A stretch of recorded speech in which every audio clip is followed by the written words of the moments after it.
I'm excited for you guys to all be here and to be doing this. So as some of you know, we started this group, this Facebook group a few months ago with the goal of providing you guys information on health, wellness, diet, exercise, meditation, kind of lifestyle and holistic ways that you can do better and live better. And we thought that as part of this group, we would do a weekly live Tuesday mornings at 9, and we're open to your feedback as to when the best time is. Of course, they'll be recorded so you guys can view them later. And also, and more importantly, super open to topics that you think will be helpful for you and that you want to hear about. So a little bit about me.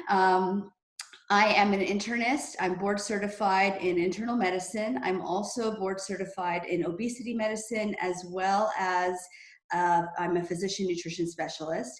And basically what that means is that I am an internist that specializes in the practice of diet, weight loss, and nutrition. And my practice in Beverly Hills is kind of a hybrid of Western medicine, prescribing medications when necessary, treating a lot of the lifestyle illnesses that come along with excess weight, but also kind of a holistic approach in really counseling my patients on good diet, movement, stress reduction, sleep, and all those other factors that sometimes we take for granted, which are super important. So today I thought I would start by talking about intermittent fasting. Intermittent fasting has been around for a long, long while. I personally don't intermittent fast. I'm drinking coffee right now and it has cream in it. So if you do have calories during that window of fasting, then it isn't a fast, but we'll talk about that. But the reason why I want to talk about it now is that there's a lot of interest, and there's been a recent surge of interest in intermittent fasting that I've heard and seen through my patients. So I thought I'd take a little bit of time telling you a little bit about the diet, what it means, what it entails, and what are some maybe upsides and some downsides. So what's the idea? Intermittent fasting is kind of an umbrella term, and it comprises or means several different dietary patterns. So it's not a specific type of diet, but basically it's a dietary pattern in which you divide time of feeding from time of total restrictive behavior. And usually this happens in the course of 24 hours by eating for about 8 hours at a time, and then having the remainder of the time, 14 hours, where you're in a fast, where you can drink non-caloric fluids, but have 0 calories. Some people will reduce that feeding time to about 6 hours. So they spend 6 hours of the day eating, followed by the remainder of the 24 hours in fasting. And then some people will do a 1 day on, 1 day off, or what we call an alternate day fast, where either on alternate days they don't eat any calories or consume any calories at all, or they consume a super low amount of calories, like 500 calories, followed by a normal day. Oh, and finally, there is the 5+2 fast, in which people will do 5 days of regular eating, followed by 2 days of fasting, or 500 calories or less. So as you can see, there's a lot of variability under this umbrella of intermittent fasting. It's not one specific dietary pattern or way of eating, but I will say that the most common way of doing an intermittent fast is the 8 hours followed by the 14 hours of fasting. So what is the idea? Well, our bodies use sugar or glucose as an energy source. So when we eat food, carbohydrates get broken down into glucose, fats get broken down into free fatty acids, and proteins get broken down into amino acids.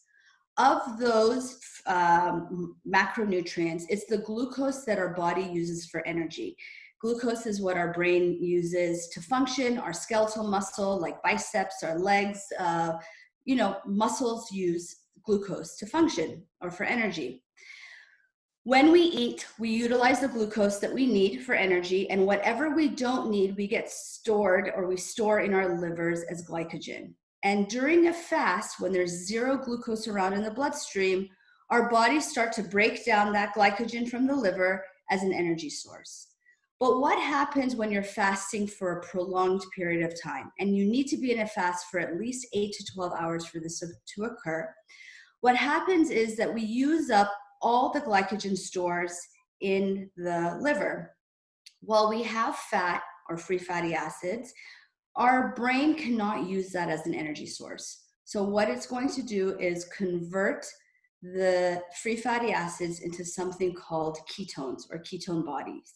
And a lot of people, of course, know about ketones or have heard about ketones because the keto diet, in which you spare carbohydrate intake, will use ketones or ketone bodies as an energy source. Why? Because again, the sugar is gone or non-existent because they are so low carb. So in intermittent fasting, you're fasting for about 8 to 12 hours. You use up all the sugar in the form of glucose, in the form of glycogen that's being stored in the body. And then you have to convert your fat into ketone bodies as an energy source. And that's where kind of the magic happens. So the studies have shown that this kind of stress is actually really helpful in the body. A lot of studies, mostly in animals, but some in humans, have shown that the benefits of fasting include regulation of blood sugar, regulation of blood pressure and metabolism, increased kind of endurance training or efficacy of endurance training. Intermittent fasting has been shown to reduce abdominal fat, so visceral fat, the harmful fat that causes or is associated with cardiometabolic disease, gets melted up or eaten up by intermittent fasting. It's also been shown to improve your gut health and, like I said, to increase lifespan. There also have been studies that have shown that enhances cognitive function, so reduces risk of cognitive decline. And for some people, intermittent fasting can be associated with weight loss. But here's the problem. What I see particularly in my patients and in my practice when people try intermittent fasting, two things can happen. One is that people wait so long. So again, if you're doing an 8-hour feed followed by a 14-hour fast, you've stopped eating at 8 p.m., for example, you fast all night long, all morning, and then you start eating again at noon. What happens often when people wait that long to eat is that they're super hungry. When they're super hungry and they've missed kind of their hunger cues become dysregulated. And so it becomes really difficult for people to get full or satiated. People will need to eat more in order to get full, which kind of defeats the purpose, because if you're eating or consuming many more calories during that 8-hour feeding time than you otherwise would, then you're not going to lose weight. The second problem I see is that for people who are prone to binging or eating disorders, having that degree of fast will prompt or push them into binge eating. So the bottom line is, with intermittent fasting, that it can be a strategy for reduced eating. It can be a strategy for weight loss.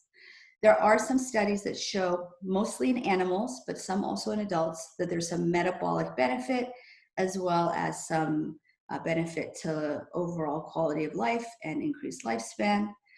But you kind of have to know yourself and know how you function. And particularly for people who have maybe issues around prior eating disorders or self-regulation with food, which tends to be a lot of us who are trying to manage our weight, then intermittent fasting is not the best strategy.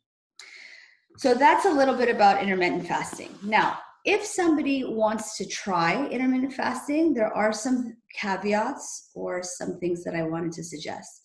The first is that I don't recommend people go into a full fast right away. I recommend that people pace themselves and kind of adapt to fasting period before they go into a full fast. I don't recommend people starting out with the alternate day fasting, because that is pretty drastic to go from maybe 2,200 or 2,400 calories to all of a sudden 500 calories or less. I recommend people do first a 12-hour fast. So start by eliminating your calorie intake for 12 hours at a time overnight, followed by maybe a little bit longer. So 8 p.m. to 8 a.m. is a good strategy. It also gets rid of or eliminates that nighttime snacking while we're watching Netflix, maybe at midnight or 11. So try and do that. And then after a few days of doing a 12-hour fast, maybe go to a 14-hour fast. And then if you're interested in checking it out, then you can consider going into an alternate day fasting in which you eat a regular amount of calories on one day, followed by a fasting day where you reduce your calories to 500 calories or less. A few caveats. Hydration is super important. So make sure you're getting adequate fluid, especially in this heat right now. You can easily get dehydrated by doing this, particularly if you're not getting enough water. Number two, certain people with medical conditions need to get medical advice or need to be monitored in order to do this. So for the average healthy young person who has no medical problems, this is probably fine to start. But for somebody who is diabetic, especially, and is on insulin or medications that help reduce blood sugar, for people who have high blood pressure and who are on antihypertensives like diuretics, which work partly by clearing fluid out of the body, these people are at particular risk for hypoglycemia or their blood sugars dropping too low. And in the case of the diuretics, getting dehydrated or having electrolyte abnormalities. So really know your body, know yourself before you try something like this. So that's kind of the lowdown on intermittent fasting. I do want to say that, again, this isn't the right thing for everybody. It is kind of a fad diet, and I think that it could be a good strategy to get people to jumpstart to kind of eliminate some of those behaviors. And what a lot of people are doing right now, what I'm hearing is that a lot of people are having trouble with nighttime snacking because our schedules are off. People are staying up later than they used to. And so they're hungry now 4 or 5 hours after dinner time, up watching TV or whatever it is we're doing. And so this might be a good way to kind of get rid of that habitual pattern. But for the long term, it tends to not be right for everybody. So as always, I recommend balance in our diet and balance in our behaviors. And with that, I'm going to stop the live for today. But please let me know if this was helpful and if there's other topics that you're interested in hearing about.